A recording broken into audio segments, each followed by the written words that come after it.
ছোট থেকেই মার ওপর অনেকখানি ভরসা, মনে হয় নিজের মার পরে যদি কারোর কাছে চেয়ে কিছু সবটুকু পাওয়া যায় সেটা হলো এই মা।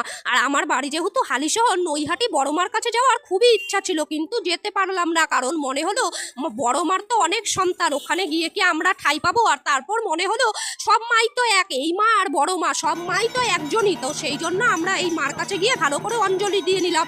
আর এখানে মার তখন আরতি চলছিল, চামরের হাওয়া, পাখার হাওয়া, আগুনের তাপ নিয়ে কি যে ভালো লাগছিল।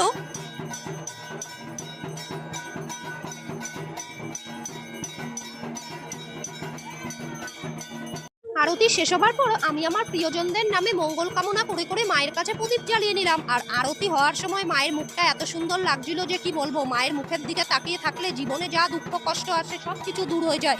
আর এই উপোস করে মায়ের এই প্রসাদ খেয়ে জীবন যেন ধন্য হয়ে গেল। আর মাই তো বলে সবার আগে কর্ম, তারপরে ফল, কর্ম করে তবেই ফলের আশা করো, এই কথাটা আমি ছোট থেকে শুনে এসেছি।